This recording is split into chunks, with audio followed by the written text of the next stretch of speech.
Bonjour, voici la sixième partie. Nous arrivons bientôt à la moitié du match. Les deux joueurs sont au coude à coude. La tension monte car un seul gain peut donner un avantage psychologique décisif.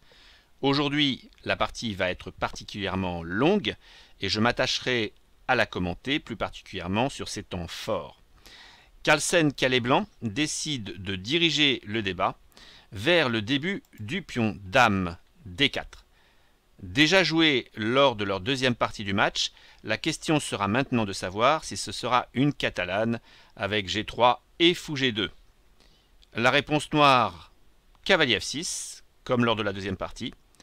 Et au lieu de jouer C4, Carlsen décide de jouer cavalier F3. Avec la sortie du cavalier, Carlsen ne veut pas dévoiler immédiatement ses intentions et se réserve le droit de jouer C4 à tout moment. L'intérêt de cet ordre de coups, popularisé par Kramnik, est que l'ouverture peut transposer dans différents systèmes.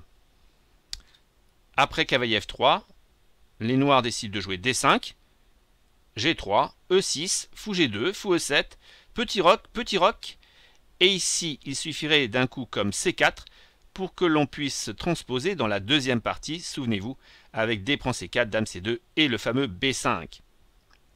Mais Carlsen ne l'entend pas de cette oreille et décide de faire une petite surprise à son adversaire et de jouer B3. Une surprise, en effet, comme depuis quelques parties. Carlsen ne suit pas la variante la plus popularisée, basée dans ce cas sur la poussée du pion C4, mais cherche un débat sur des sentiers moins connus.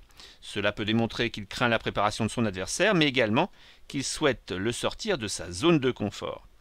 Est-ce que le risque de jouer un coup légèrement inférieur à la théorie en vaut la chandelle? Jusqu'à présent, cette stratégie n'a pas vraiment gêné le joueur russe. La suite de la partie nous donnera plus de précision sur le sujet. Après B3, et après quelques minutes de réflexion, C5 est joué. C5 a pour but de tester le pion central. D prend C5, Fou prend C4, Fou prend C5, pardon, et C4. Quelque part, un coup logique tout à fait en rapport avec la présence du fou en G2. Les blancs cherchent à casser cette grande diagonale blanche pour donner à leur fou plus d'importance. La tension ici entre C4 et D5 a pour objectif en effet de faire sauter ce verrou. Et si ce verrou saute, eh bien dans ce cas de figure, la diagonale va prendre plus d'importance. Les noirs qui veulent résoudre le problème de ce fou ne se gênent pas de prendre le pion C4. Et les blancs vont profiter du clouage du pion C4 pour développer leur dame. En effet, après pion prend B3, dame prend fou, ce qui va inciter les noirs à jouer dame E7. Et à ce moment précis, un deuxième temps fort, en fait, en tout cas, cavalier BD2, un moment important en effet. Carlsen offre un pion pour de l'activité. Ce n'est pas la première fois dans ce match qu'il pratique cette technique. En effet, C prend B3 est envisageable avec le gain d'un pion pour les noirs, mais après cavalier prend B3, il s'avère que pour les noirs, ce n'est pas si simple de développer l'ensemble de leurs pièces. Ici, le fou est attaqué, et trouver un emplacement pour ce fou ou le protéger pose des problèmes de coordination. Ce n'est pas l'objet de l'étude aujourd'hui, mais en tout cas, cette situation n'a pas plu à Neponetchi.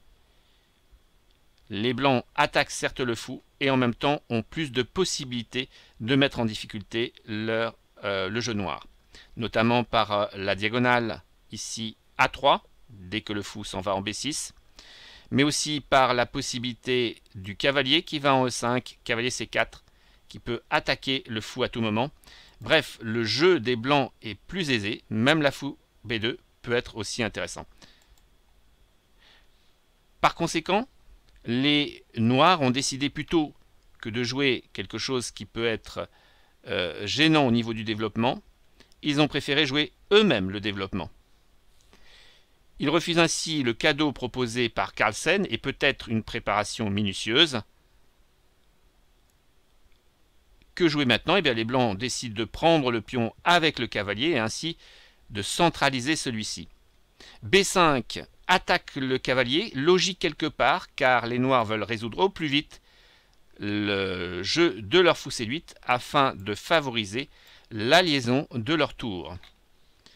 Cavalier CE5, pression sur le cavalier. Comment poursuivre avec les blancs, avec les noirs?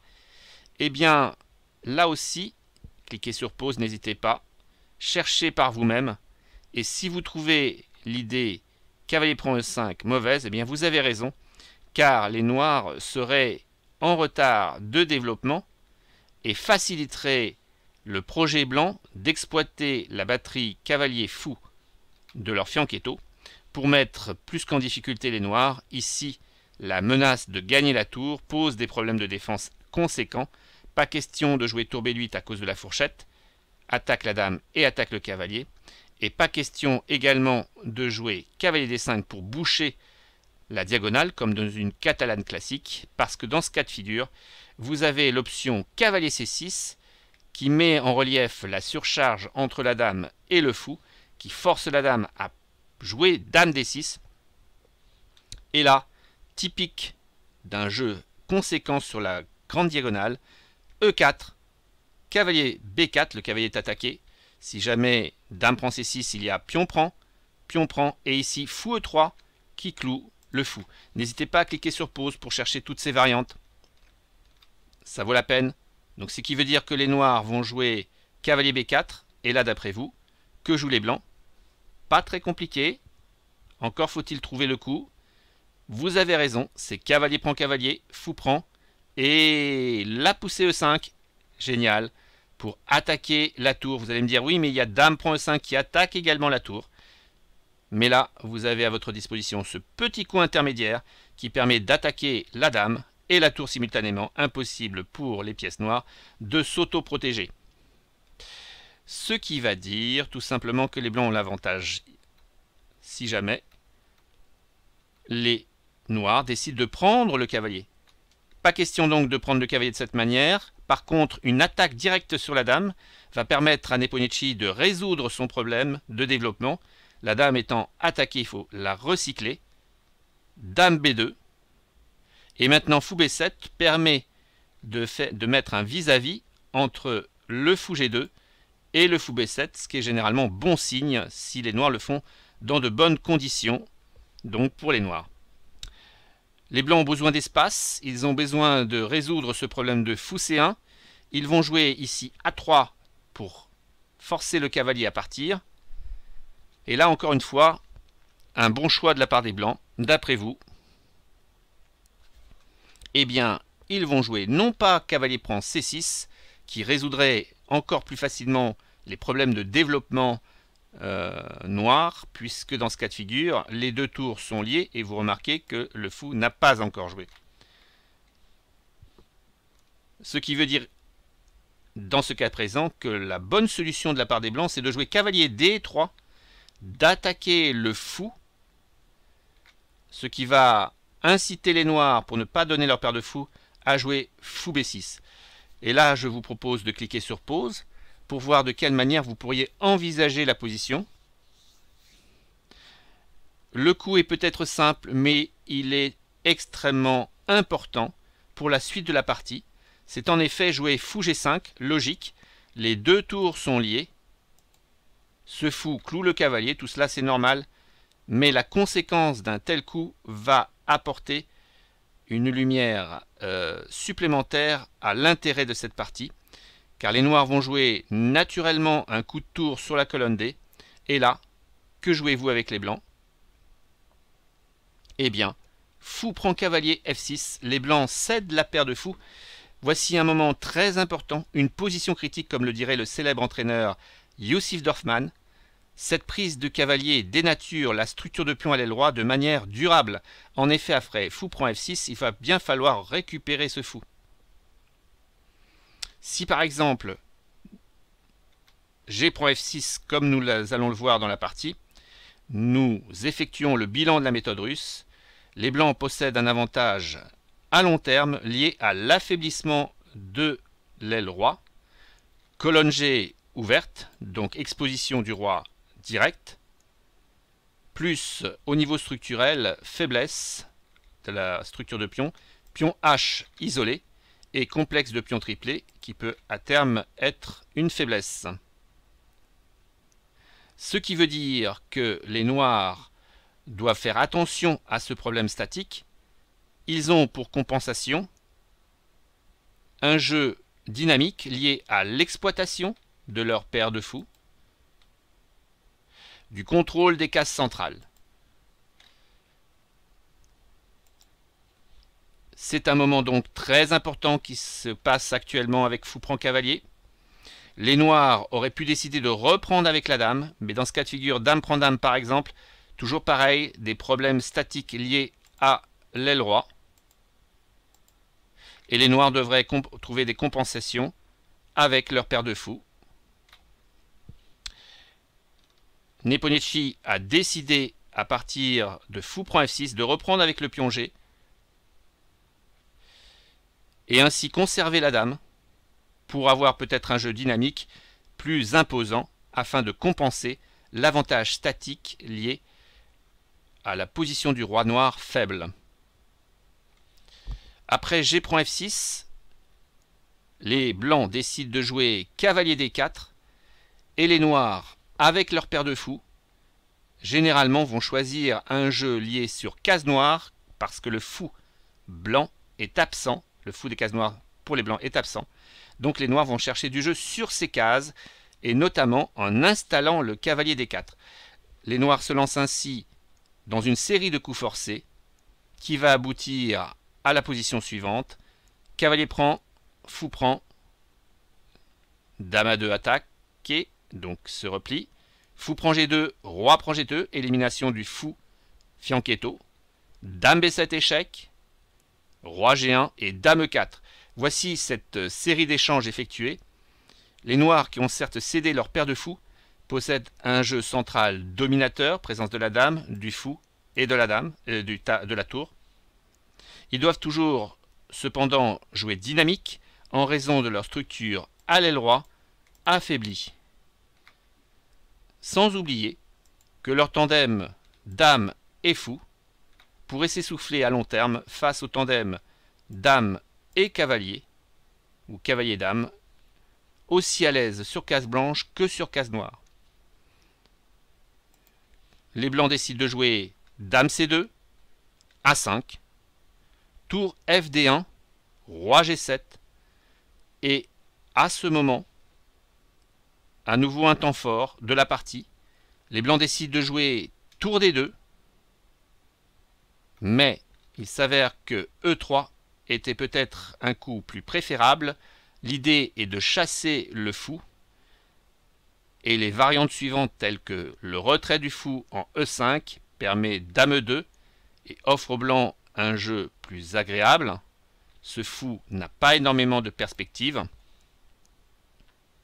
Mais nous avons également fou B6 et dans ce cas de figure un coup instructif tel que dame C6, un coup critique car il va forcer les événements et l'attaque sur le fou, sur le pion et sur la dame va forcer la prise de la dame et après tour prend C6 on s'aperçoit que le fou n'a pas de réel objectif, reste plutôt un élément difficile à gérer du côté noir.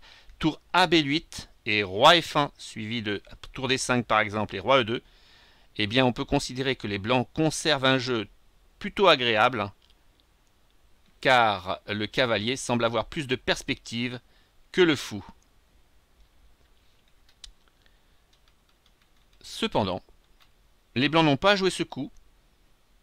Ils ont joué tour D2 et les noirs auraient pu exacerber leur jeu dynamique en jouant de quelle manière? N'hésitez pas à cliquer sur pause. Eh bien oui, en effet, en essayant de jouer sur case noire, en s'enfonçant encore un peu plus profondément dans le camp blanc, il faut en effet chercher de l'initiative.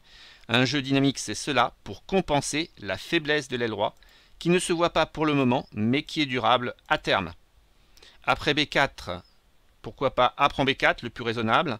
A prend B4, et si jamais cavalier prend B4, l'idée quand même de B4, c'est d'installer un fou en C3, et désorganiserait énormément le jeu blanc. Donc cavalier prend B4 peut être logique, et vous choisissez de jouer. Et bien en effet, fou prend F2, roi prend F2 et dame prend B4 permet tranquillement de déstabiliser aussi l'aile roi blanche ce qui veut dire que ça compense le problème statique ici pour les noirs. Ce pion B3 peut être certainement géré avec en plus un roi faible. Par conséquent, le jeu dynamique aurait été bien approprié en jouant B4. Ce n'a pas été joué de cette manière, mais Nepomucci aura d'autres occasions pour prendre, en tout cas pour jouer dynamique. Ici après, tour D2, tour A7-8. Il cherche à mettre en difficulté la dame et Carlsen ne va pas jouer passif en jouant dame D1, mais préfère jouer dame prend C8. Il s'engage dans une série d'échanges qui va aboutir à un jeu avec matériel différencié. On va voir la suite. Après tour prend. Et dame D5, voilà l'idée des noirs. Cette situation est toujours considérée comme égale. La centralisation des pièces noires compense la faiblesse structurelle de l'aile roi. Mais les noirs doivent toujours poursuivre leur jeu dynamique. Ici, avec le fou centralisé et l'attaque sur le pion B3, plus les pions bien avancés, c'est ça leur jeu dynamique. Leur atout donc, l'initiative qu'ils ont à l'aile dame, qui élargit leur terrain d'action et rend plus difficile la gestion blanche. Donc, après dame D5, B4 a été joué pour éviter peut-être la percée des noirs sur B5, en tout cas pour sauver le pion B3. Les noirs jouent A4, bien joué. Ils ont un pion passé de réserve qui pourrait être dangereux à terme si le pion A3 saute. E3 chasse le fou. D'après vous, qu'est-ce que vous pourriez envisager de jouer avec les noirs? Eh bien, si vous avez trouvé l'idée fou B2, c'est plutôt excellent. Vous avez bien compris l'idée de jouer dynamique. Il faut prendre l'initiative, attaquer des cibles, poser des problèmes à l'adversaire. Ce coup était en tout cas à tenter, mais nous le verrons ultérieurement car Nepomucci va le mettre en place, pas tout de suite.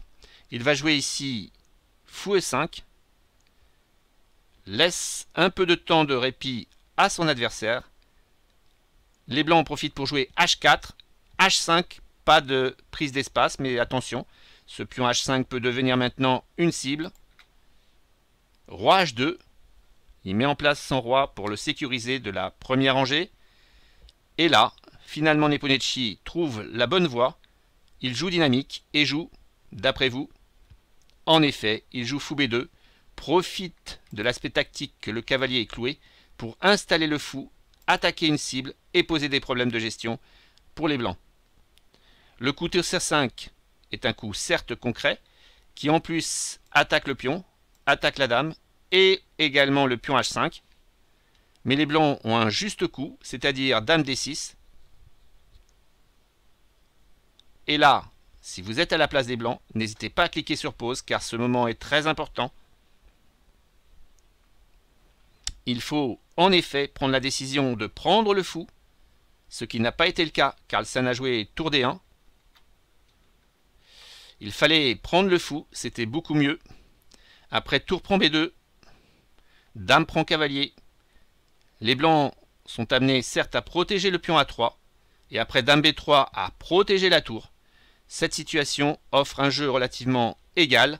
La dame a une pression sur le pion A3, ce qui empêche les tours d'être actives et de profiter du roi et de ses pions statiquement faibles. Voilà, les noirs ont réussi à trouver le contre-jeu adéquat. Mais malheureusement, en tout cas malheureusement, disons que c'est plutôt heureusement pour les noirs, dans le cas de figure de tour prend B2, il y avait un équilibre pour les deux joueurs. Mais ici, Carlsen joue une imprécision qui aurait pu avoir de l'importance dans la partie. En tout cas, tour D1, une imprécision importante. Ce qui justifie pleinement la stratégie dynamique adoptée par les noirs jusqu'ici. Les noirs jouent normalement fou prend A3. La prise du pion donne une forte initiative à ces derniers et compense largement la faiblesse structurelle à l'aile roi des noirs. Car maintenant, il faut tenir compte du pion passé. Tour prend B5, il faut bien récupérer le pion, en tout cas l'équilibre matériel. La stratégie de défense des blancs est simple, d'après vous. Quelle est-elle? Eh bien, ils adoreraient que ces pions disparaissent tout simplement pour se concentrer sur l'aile roi. Bien entendu, les noirs ne vont pas se laisser faire, ils vont essayer de créer quelque chose de dynamique de ce côté-là. Ils vont jouer Dame D7. Un excellent coup qui montre que la tour n'a pas beaucoup de cases à sa disposition. En effet, si par exemple tour B6 ou tour B8, vous avez le coup Dame C7 qui va accélérer le dynamisme noir. En attaquant la tour, celle-ci va devoir se retirer et en même temps, la dame s'infiltre dans le camp blanc avec grand effet puisque elle attaque le cavalier, elle attaque la tour. Celle-ci peut aller en A1 pour attaquer le fou et après dame prend D3. Tour prend A4 pour prendre en sandwich là, le fou. Il s'échappe, fou B2 et après tour 1 E2, dame B3 mène la danse finalement du côté noir avec une pièce, le fou en plus. Cette situation avec tour B6, on voit bien, ou tour B8 n'est pas acceptable du côté blanc, c'est pour ça que dame D7 est très fort. Et les blancs ont joué tour C5. Les noirs jouent E5. Ils ont vu que le pion H5 était faible. Ils souhaitent casser la coordination entre, enfin l'attaque blanche, tour et H5. Il faut voir quand même que le pion H5 n'était pas obligatoirement la panacée pour les blancs et que fou prend B4 pouvait avoir de l'intérêt, supprime le pion B4, attaque la tour. Et si jamais l'envie des blancs était de prendre tour prend H5, et bien dans ce cas-là, E5 maintenant, et la tour est coupée au niveau de son relais pour revenir au centre de l'échiquier. Et attention au cavalier et à la tour, qui ne sont mal placés, sans compter le pion passé. Mais les noirs ont décidé de jouer E5, qui a aussi sa logique, qui protège H5. Tour C2. Tour C2 pour permettre le recyclage de la tour et surtout se dire on va chercher ce pion, ils veulent absolument l'éliminer. Et n'hésitez pas à cliquer sur pause. Là aussi c'est un moment important. Dame D5 a été jouée. Je crois que Nepomuceno va regretter ce coup. Préférable était de jouer fou prend B4, peut-être le plus simple pour accentuer l'avantage noir. Toujours facile à dire après analyse, bien sûr, hein. Loin d'être évident pendant la partie. Fou prend B4, tour C, E1. Et oui, les blancs, enfin les noirs profitent du clouage du cavalier pour éviter la prise. Mais attention, maintenant il y a un pion passé. Et après tour C1, fou A3. Excellent. Tour C1 avait pour objectif de protéger la tour et d'éviter que le clouage soit trop gênant. Ici, tour C1, fou A3 attaque la tour, tour A1. Et maintenant un coup qu'il fallait trouver, j'en conviens. N'hésitez pas à le chercher. Si vous avez trouvé dame G4, toutes mes félicitations, bravo. Vous protégez le pion. Vous empêchez tour prend fou, car la tour est en l'air. Tout en protégeant le pion, c'est dingue, mais c'est comme ça, c'est très bien. Et ici, le fou pourra se recycler en E7 ou F8 selon les circonstances. Donc là, c'était une belle contre-attaque et une belle défense du pion H4, du pion A4. Mais les noirs n'ont pas vu cette possibilité. Ils ont joué dame D5. Et à partir de là, les blancs jouent tour D2, dame B3. Ils essayent de faire pression sur le pion B4, tour A2. E4 cherche à forcer les événements. Mais attention, ce coup va finalement affaiblir un peu plus la chaîne de pions noirs à l'aile dame. Peut-être F5 était envisageable, mais ça apporte des complications. Alors, ici, E4. Cavalier C5 attaque la dame, attaque le pion. Je vous l'ai dit, les blancs cherchent à simplifier la position, sans compter évidemment l'attaque sur le pion E4. Donc la dame ne peut pas prendre l'une des deux tours, elles se protègent mutuellement. La pression est intense sur le pion A4 et le pion E4. Et les noirs doivent protéger leur fou. Dans ce cas de figure, ils éliminent le pion. Et les blancs jouent un coup imprécis à nouveau. On sent que Carlsen n'est pas à l'aise dans ce cas de figure. Il joue cavalier prend E4. Alors que tour DC2 était plus fort. Ce coup permet de protéger le cavalier, garde l'intensité sur A4 et sur E4. Et après un coup comme par exemple F5, Roi G2, Dame B1. En fait, pas facile ici pour les noirs comme pour les blancs de progresser. Dame B1 par exemple, cavalier prend A4 et Fou D6, cavalier C3. Le jeu est un petit peu meilleur pour les blancs, mais tenable pour les noirs. Mais ce n'est pas de cette manière que s'est déroulée cette position. Les blancs ont décidé de prendre le pion E4. Ils semblent avoir la situation bien en main, mais ils se trompent, car après Dame B3, tour AC2, Fou F8, les noirs ont eu ce plan de protéger toujours le pion A4, de libérer la diagonale du fou, ce qui va donner à ce pion plus de venin. Tour AC2, hop, Fou F8. Finalement, les noirs ont obtenu un pion passé, ce qui compense la faiblesse tactique du roi noir. Voilà le jeu dynamique qui a été particulièrement bien exploité par Nepomucci. Cavalier C5 cherche évidemment à créer des difficultés pour les noirs, notamment pression sur le pion A4. Ceci dit, les noirs jouent Dame B5 normalement, cavalier D3 et A3. Voilà donc ce pion passé. On ne s'occupe pas pour le moment de l'aile roi. Les blancs sont obligés de gérer la situation de ce pion et vont s'agripper, attaquer ce pion avec grande efficacité, en tout cas pas efficacité mais avec grande force. C'est là l'objectif de Carlsen. Il faut absolument que ce pion n'avance pas plus loin, c'est trop dangereux. Les blancs vont jouer cavalier F4, quelque part logique, qui exploite en effet la pression sur H5 et en même temps optimise le placement du cavalier. Dame A5 pour essayer de le pousser, mais on voit bien que le problème du tandem Dame et Fou, c'est que tout simplement ils ne peuvent jouer qu'agir sur case noire. C'est pas facile. Tour A2, blocade sur case blanche. Il n'y a pas de pièce mineure qui peut contester la tour. C'est là le problème. C'est pour ça que si les deux tours restent ensemble, eh bien, il sera difficile pour les noirs de progresser. Fou B4. Et oui, ils ne peuvent jouer que sur case noire. Ils ont trouvé une idée, d'après vous. Et oui, si vous avez trouvé l'idée Fou B4, Fou C3 et Fou B2, bravo. On essaye de couper la coordination des deux tours.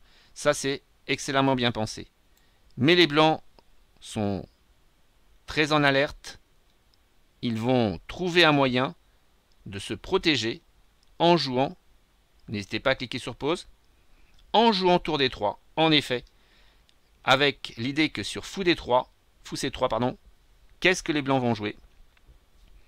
Eh bien, ils ont ce petit coup intermédiaire qui leur permet de gagner un pion précieux, d'avoir maintenant un pion passé, et donc, bien entendu, si Dame prend cavalier, il y a tour prend fou, et là, la situation des blancs est excellente.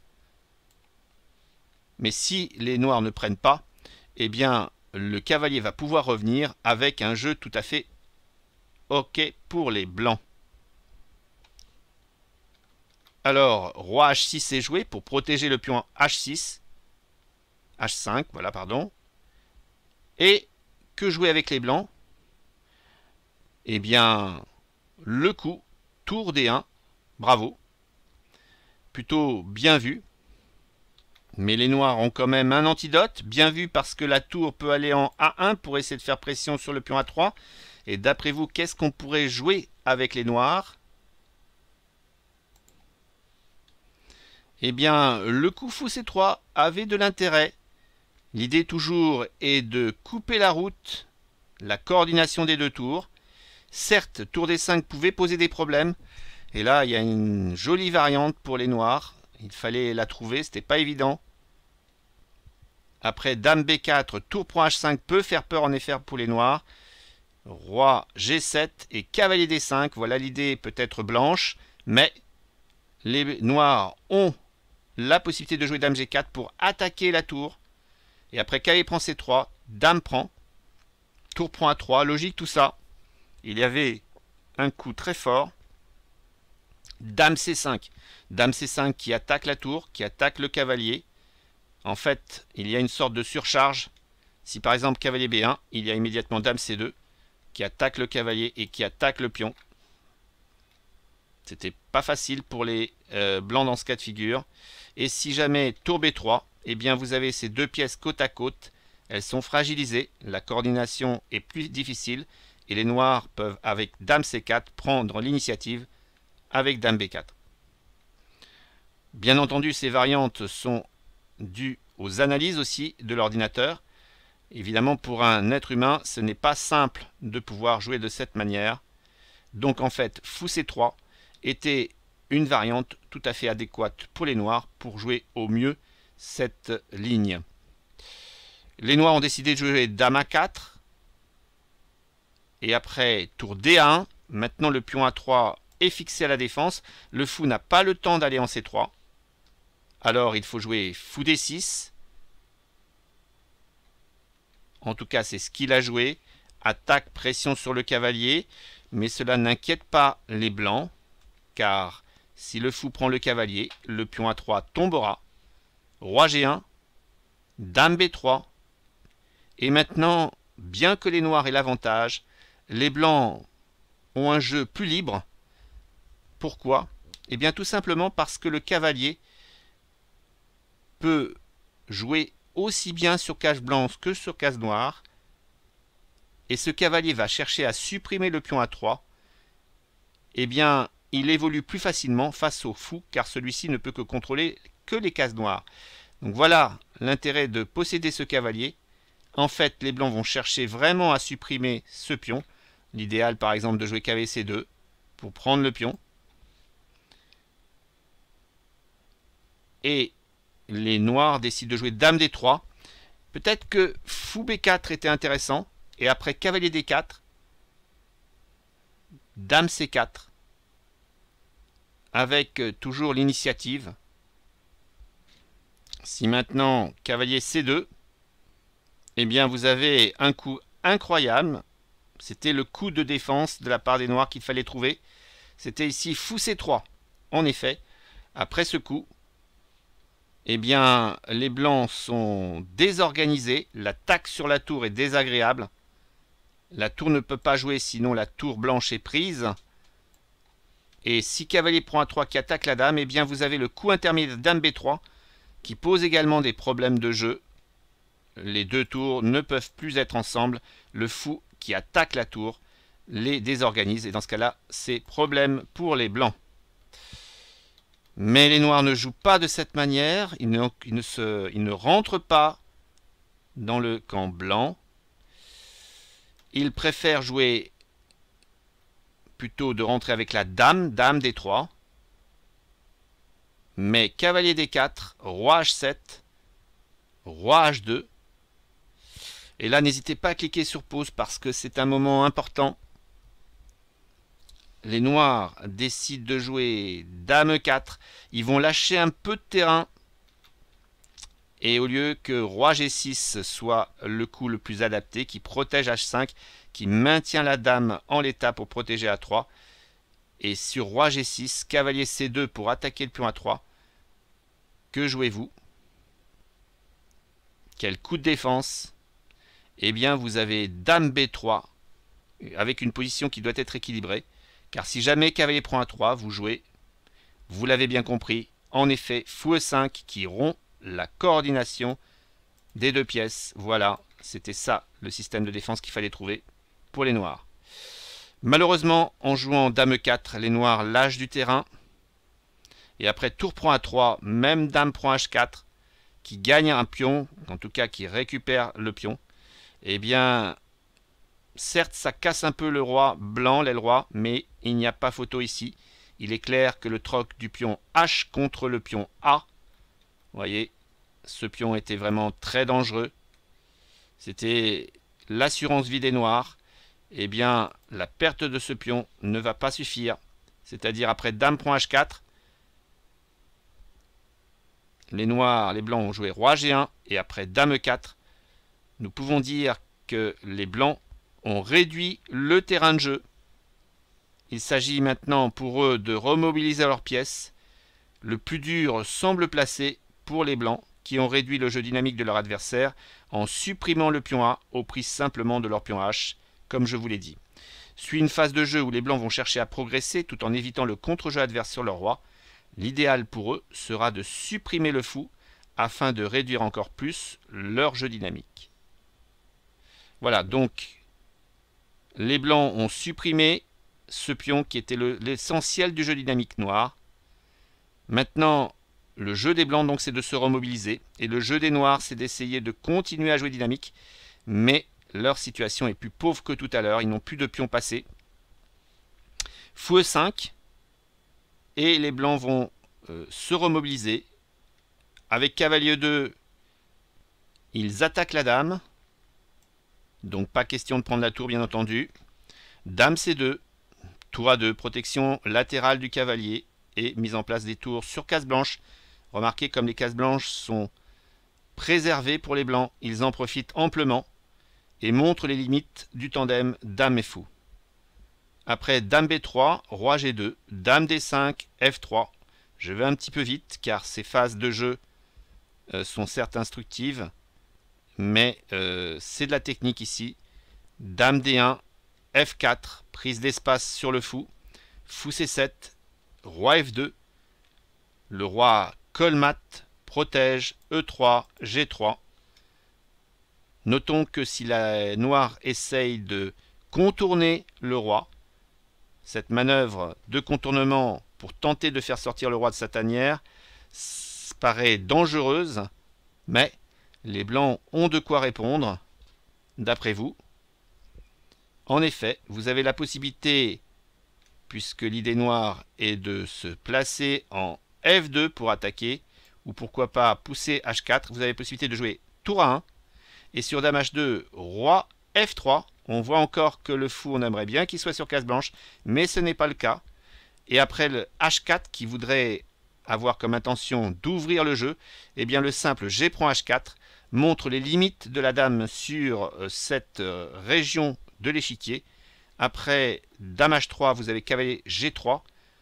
Et vous remarquez que la prise du pion H4 serait sanctionnée immédiatement par le gain de la dame, clouage, par rapport au roi. Et si dame prend H4, eh bien vous avez cavalier G3 avec toujours la même idée. Donc en fait, cette manœuvre de contournement ne convient pas. Et nous avons vu une excellente manœuvre défensive de la part de Carlsen. Fou B6, c'est véritablement le choix des noirs. Ils ont raison quelque part. On voit quand même que le jeu dynamique se réduit. Ils doivent se contenter d'une seule faiblesse blanche et il l'a trouvé, c'est E3. Il va concentrer son action sur ce pion. Après, tour A1, chasse la dame, dame D3, B3. On voit bien l'action coordonnée du fou et de la dame sur le pion cible 3. Là encore, ça serait intéressant de voir comment les blancs vont jouer. Ils vont jouer dans un esprit statique, c'est-à-dire, ils ont l'avantage, je vous le rappelle, durable lié à la périphérie du roi, très affaibli. Leur jeu sera de consolider, d'enlever le venin adverse, c'est-à-dire la pression du pion E3, tout en consolidant donc leur position et en amplifiant leur jeu statique. Ils vont jouer donc tour E4. Avec ce coup de tour, vous remarquez que le pion E3 est protégé, mais qu'en même temps, les deux tours se sont dédoublés, et ce qui veut dire que la possibilité éventuellement de faire tour E8, tour A8, peuvent mettre en danger à terme le roi.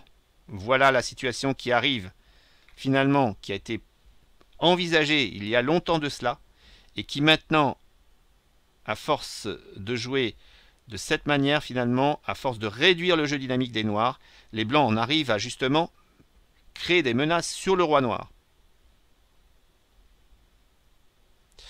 Après tour E4, les noirs jouent roi G7. Il faut dire qu'ils ont peu de possibilités dynamiques. L'attaque sur E3 est limitée, mais ils tiennent. Tour E8, les blancs mettent la pression. Attention à cette manœuvre, tour A8 et tour G8. Ça peut être très très vite dangereux. F5 pour laisser libre cours à des cases de fuite. Mais on affaiblit encore un peu plus la structure. Regardez, ces pions isolés. Tour A à 8. Voilà les deux tours blanches parfaitement disposées qui se sont infiltrées dans le camp noir et qui posent évidemment des problèmes pour les noirs. Des menaces nombreuses, le temps qui passe, la pression, le résultat. Les noirs tiennent, ils s'accrochent, ils jouent dame B4, ils ont une idée, la voyez-vous. Tour A7-8, l'idée c'est de jouer x5 et de s'infiltrer dans le camp noir, le camp blanc pardon, pour attaquer directement le roi. On ne sait jamais, si roi F3, vous avez dame F1 mat. Mais ici, vous allez voir le jeu de Carlsen. Cavalier D4 était certainement intéressant à tenter, mais compliqué. Pourquoi compliqué? C'est ce que dit Carlsen. Il n'y a aucune raison. Les blancs vont remettre à plus tard le combat statique. Ils cherchent dans un premier temps à juguler le jeu dynamique de leur adversaire. Donc ils jouent tour C1. Vous voyez, là c'est un cas raisonnable. Souvent on a envie de prendre la décision, d'essayer de créer des menaces, d'attaquer le roi. Mais vous avez le temps. Cherchez plutôt à éviter le contre-jeu adverse. C'est plus sage et ça va user l'adversaire. Donc après tour C1, impossible pour la dame de s'infiltrer. Il faut que les noirs reviennent avec fou B6 pour se concentrer à nouveau sur E3. Voilà, cette situation est clairement à l'avantage des blancs. Maintenant, vous remarquez que E3 est protégé, que le roi n'est pas menacé d'être d'infiltration noire. Et maintenant, les blancs veulent faire parler leur avantage statique. Le pion F5 est visé. Le jeu blanc est statiquement favorable. En fait, il n'est pas obligé de se presser. Ils ont un jeu relativement simple à mener. Protéger leurs faiblesses, éviter l'échec perpétuel, tout en améliorant leur position en visant les cibles. Pion isolé, F5, F7 ou pourquoi pas H5. Les noirs doivent poursuivre leur politique liée à l'attaque du pion E3. S'ils veulent tenir, cela évite ainsi la prise du pion F5, car dans ce cas, dame prend E3, là ça sera embêtant. Tour E8, les blancs reviennent tranquillement. Dame D5, tour C8, dame H1. Qu'est-ce que vous faites? Avec les blancs, n'hésitez pas à cliquer sur pause. Bien entendu, tour C1, on rechasse la dame, pas question qu'elle reste dans les parages. Dame D5, les noirs préfèrent garder la dame active, c'est humain. Dame H2 était possible, mais enfin c'est difficile d'envisager un tel coup, de laisser enfermer la dame. C'était toutefois possible d'après l'ordinateur, mais ceci dit, dame D5, c'est très justifié. Tour B1, le fou est ainsi attaqué, pressurisé. C'est en fait la véritable faiblesse des noirs, ce fou. Fou A7. Tour E7, le fou est à nouveau attaqué. C'est une pièce qui manque de protection. Fou C5. Tour E5. Voilà, la dame est attaquée, le pion F5. Il faut protéger le pion F5. Et là, à nouveau un coup important, le coup tour B7. Attention, la tension monte.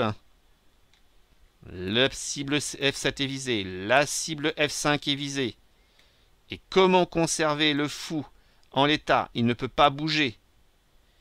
Il n'y a que la dame qui peut bouger. Le problème, c'est que en bougeant, eh bien, il se retrouve en zugzwang, car la dame ne peut pas et attaquer le pion E3 et protéger le fou. Ce qui veut dire que en jouant de cette manière, dame C2, les noirs se trouvent en zugzwang et se retrouvent en difficulté. Ils ne peuvent plus faire pression sur le pion E3 tout en protégeant le pion F5. J'ai simplement oublié de vous dire tout à l'heure, après tour E5, dame D3, la protection du pion F5 et ici le fou est indirect en raison de l'attaque sur la tour B1. C'est pour cette raison que les blancs ont joué tour B7 et maintenant les noirs se retrouvent en zugzwang avec dame C2. Et quel est le coup qui va faire flancher le jeu noir? Eh bien, tour B5, le fou est chassé, attaqué. Les noirs jouent fou A7.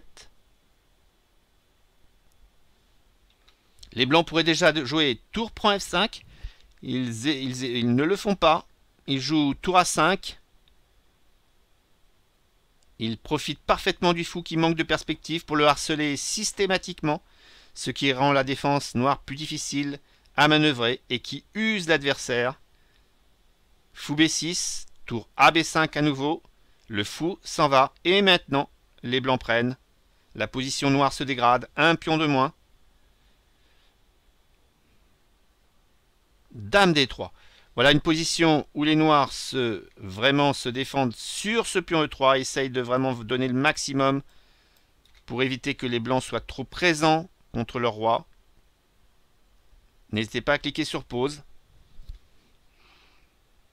Le coup joué par les blancs, c'est un coup tonitruant, très efficace. Tour prend F7, superbement joué. À nouveau un temps fort. Les blancs forcent la transposition en finale, où la dame sera seule pour lutter contre l'armada blanche. Quelquefois, on ne sait pas comment transformer un avantage. Eh bien, sachez que là, c'est une transformation au niveau du matériel différencié qui permet de rentrer dans une finale avec encore moins de possibilités dynamiques pour les noirs. Après tour échec, le roi s'en va et tour prend fou. Les blancs ont un jeu très consistant et surtout, ils ont réduit le jeu noir, ils ont éliminé beaucoup de dynamisme du côté noir. Les noirs ont joué Dame D5 et on peut voir qu'ils ne peuvent plus que jouer pour l'échec perpétuel. Ça a considérablement réduit leur jeu dynamique. Comment Carlsen va maintenant négocier sa position? Il a une tour bien placée, des pions qui protègent le roi, le cavalier excellent protecteur, et les noirs n'ont plus que leur dame active. Ce pion peut représenter éventuellement la possibilité de percer, mais ça ne sera pas suffisant. Alors évidemment, il faut avoir la technique pour exploiter ça du côté blanc. Mais la stratégie blanche, je vous laisse le soin d'y penser en cliquant sur pause et de voir de quelle manière vous pourriez gérer cette position. En fait, Carlsen va dans un premier temps mixer deux plans. Jouer avec son cavalier et sa tour pour optimiser leur placement, mais également consolider sa position avec le roi pour éviter l'échec perpétuel. Il adopte ainsi une stratégie prônée sur l'excellent livre Stratégie dans les finales de Chereshevski. Ne vous pressez pas, lorsque vous avez l'avantage en finale, cela a le mérite d'user l'adversaire psychologiquement, sans oublier le temps de réflexion qui diminue. Karpov en son temps savait très bien utiliser cette technique. Ce n'est que 18 coups plus tard que Carlsen dévoilera véritablement son plan d'action. Donc vous allez voir une série de coups pendant plusieurs coups justement. Et vous allez voir que les blancs vont chercher simplement à optimiser le placement des pièces en faisant attention qu'il n'y ait pas d'échec perpétuel. Ils vont donc déplacer leur tour et leur cavalier, pas un coup de pion. Regardons. Tour A6, donc là je fais un petit peu défiler avec attaque sur le roi. La tour revient en A1. Le roi revient en G6. Vous voyez, pour l'instant c'est tranquille. Cavalier D4. Dame B7, tour A2. Là, c'est souvent intéressant de protéger sur la deuxième rangée. Dame H1, on voit que la tour arrive, la dame arrive sur la manœuvre de contournement, ça il fallait y penser. Mais les blancs n'ont pas de problème. Il faut à chaque fois cliquer sur pause pour trouver le système de défense. Ici, les blancs jouent tour A6. D'abord, chasse le roi. On voit bien que ce roi est repoussé vers la 7e rangée. Et maintenant, le coup de défense, eh bien c'est cavalier. Vraiment, c'est super. Ce cavalier va vous montrer à quel point il est excellent défenseur. Il sait parfaitement bien gérer des positions rapprochées autour du roi.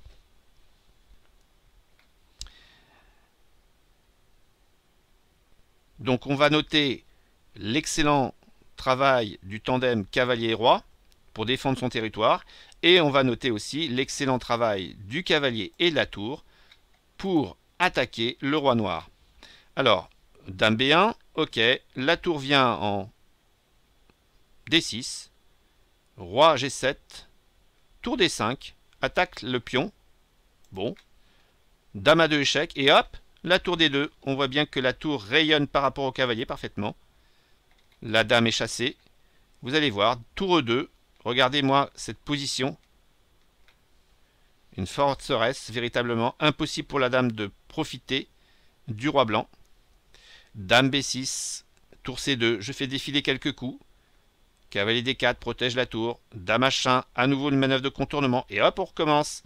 Roi F6, tour C6, roi F7, cavalier F3. Et il revient, pas de problème. La dame est obligée de revenir en B1.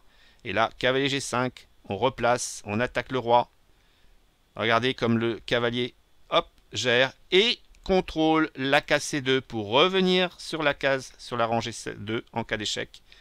Et hop, on revient avec échec.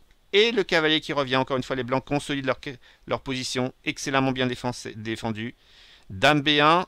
Alors, eh bien, qu'est-ce qu'on fait? On trouve une collaboration entre le cavalier et la tour. Dame B2. Hop, tour D2. On revient. Dame B1. Cavalier G1. Dame B4. Tour D1. Vous voyez que pour l'instant, il y a plusieurs coups. On est au 106e coup, rendez-vous compte.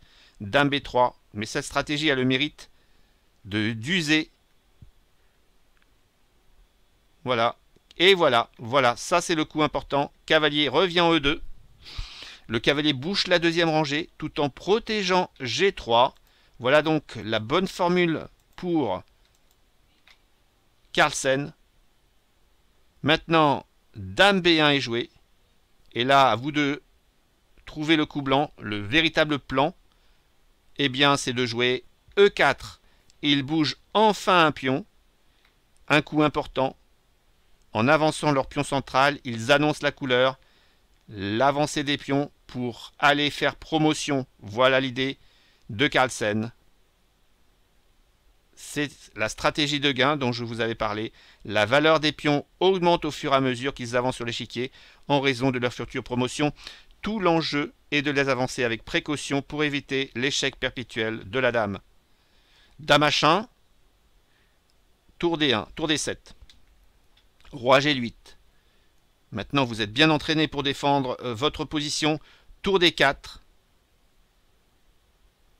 Dame H2, pas de souci. Le roi va aller en E3. Regardez comme le cavalier protège le pion. H4, logique. Les noirs cherchent à ouvrir la position au maximum pour essayer d'effectuer des échecs permanents sur le roi blanc. Cette position a été, bien sûr, vue par Carlsen et G prend H4, élimine le dernier pion dangereux. Maintenant, il n'y a plus que la dame pour les noirs. Les blancs jouent roi D2 et dame prend H4. Vous avez ici des pions parfaitement bien protégés par le cavalier. La tour, le pion E4, le roi bien protégé. Cette position sera très difficile à défendre. Les blancs vont appliquer une sorte de thème à la tortue. À l'époque romaine, on jouait justement cette formation. Enfin, on jouait. On faisait la guerre avec justement le thème de la tortue. C'est-à-dire qu'on rassemblait les pièces autour pour essayer d'avancer en même temps. En tout cas, ça c'est aux échecs. Alors après, tour D3. Roi F8. Les blancs vont chercher à avancer les pions, mais à éviter que la dame puisse faire des échecs perpétuels. Il y a plusieurs gains possibles. Regardons du côté blanc. Donc tour F3. Peut-être que c'est pour avancer les pions. Regardez. En tout cas, dame D8. Eh bien, quel est le plan des blancs? Vous pensez que vous allez aller de ce côté ou de ce côté? Bien sûr, c'est du côté là où il y a les pions. Bien au chaud. Hop, roi E3. Dame A5 et hop, roi F2. On passe de l'autre côté. On est protégé par la tour. Vous allez voir que le fait que les pièces soient autour du roi va permettre aux blancs de pouvoir mieux protéger ce roi. Et on va aller du petit côté, comme ça on évite des échecs trop imposants, au lieu d'aller de l'autre côté. Dame A7, ok, tour E3, on est prêt à être cloué, c'est pas un souci. Dame D7, cavalier G3, voilà le cavalier, ça y est, on commence déjà avec les blancs à préparer l'avancée des pions. Dame D2 toujours, et là, roi F3, dame F1, dame D1, pardon, tour E2. Pas de problème pour se clouer à partir du moment où il y a une excellente coordination. Dame B3, ici roi G2, dame B7 pour clouer le pion. Les blancs prennent leur temps, tour D2, dame B3, tour D5, roi E7, tour E5 échec. Ça y est, l'attaque sur le roi se met en place. Roi F7, tour F5, roi E8. Et maintenant, est-ce que c'est le moment d'avancer le pion? Et oui, c'est le moment. Allez, on y va. E5. Regardez comme il y a une coordination. Le cavalier qui protège la tour. Voilà, la pièce qui était peut-être pas protégée, qui n'est plus protégée. Cavalier qui protège la tour. Maintenant, dame A2, roi H3. Tranquillement, le roi va sur le petit côté, protégé par la chaîne de pions et par son cavalier et par sa tour. Dame E6, clouage de la tour, c'est pas grave. Roi H4, le cavalier protège parfaitement la tour. Dame H6, ok. Et on avance. Voilà comment on arrive à conquérir l'espace adverse tout en se protégeant mutuellement. Excellent travail d'équipe de la part des blancs. Dame H7, bien entendu, il faut faire attention encore à la tour, mais le petit coup E6 montre bien que la proximité des pièces blanches autour du roi noir offre en plus des possibilités tactiques. Exemple, dame prend F5, la petite fourchette qui permet de gagner la dame et avoir une finale supérieure, en tout cas nettement gagnante. Donc après dame G6, eh bien vous avez tour F7. Est-ce qu'on peut prendre le pion d'après vous? Question. Ben, si on prend le pion, vous avez ici cavalier échec, je suppose. Roi prend tour, cavalier prend, roi prend. Et ici, vous avez ce coup-là qui gagne, c'est terrible. Terrible cette situation. Si le roi vient en F7 pour essayer de couper, eh bien, hop, prise d'opposition. Et cette position est totalement gagnante. Manœuvre de contournement de la part du roi. Roi ici, on reprend l'opposition. Tu vas là, tu vas là. Eh bien, on va de l'autre côté. À partir de là, la position est facilement gagnante. La promotion du pion est intenable. Terrible constat. Tour F7, donc la dame ne peut pas prendre. Il faut s'en aller. Si roi D8, eh bien, pour éviter des échecs, eh bien, malheureusement, après F5, la dame est attaquée, dame G1 et cavalier G7. Les noirs abandonnent à ce stade de la partie. Il faut dire que la suite pourrait être par exemple dame H2. Et vous allez voir que le roi va rentrer. Alors il va rentrer où d'après vous? Eh bien il va aller se protéger de ce côté-là pour ne plus qu'il y ait échec. Voilà comment on travaille en équipe avec les pièces blanches. Donc roi G5, dame échec, roi H6, dame H4, roi G6, dame G4, roi H7 et hop. Et là il est impossible de parer. Si dame G5, vous avez tout simplement F6, dame B5 et vous avez E7, roi C8 et la dame. Une position, une partie en tout cas dantesque qui va laisser des marques. L'avancée des pions ici fait la décision. Pour résumer, bien que la longueur de la partie soit exceptionnelle, le schéma de jeu a été relativement simple. Il a tourné autour d'un débat qui portait sur le jeu dynamique des noirs face au jeu statique des blancs. Carlsen a finalement eu raison de prendre quelques risques sur l'ouverture. Il a tapé fort à un moment important du match. Cependant, cette partie aurait pu basculer au profit du Russe à plusieurs moments du milieu de jeu. Lorsqu'il a fallu jouer le coup qui a fait mal, la main du Russe a tremblé plusieurs fois, malheureusement. Carlsen s'est appliqué de son côté à faire le dos rond pendant une grosse partie du jeu, cherchant systématiquement à repousser, à réduire le jeu dynamique de son adversaire pour faire parler son avantage à long terme lié à la faiblesse de la structure de pion à l'aile droit. Nul doute que la déception de Nepomniachtchi doit être grande, mais il doit se reprendre et se dire qu'à chacune de ses parties, il a obtenu des possibilités de mettre en difficulté son adversaire. Alors il faut y croire pour lui et pour le spectacle. Si vous souhaitez plus d'informations sur la position critique, sachez que 2 livres ont été écrits sur le sujet par Jussi Dorfman, la méthode aux échecs ainsi que la position critique. Pour ma part, je traite ce sujet sur mon site que vous pouvez consulter www.morakini-échec-institut.com. Je vous remercie pour votre attention et je vous dis à demain pour la prochaine vidéo, la prochaine partie du championnat du monde, la 7e.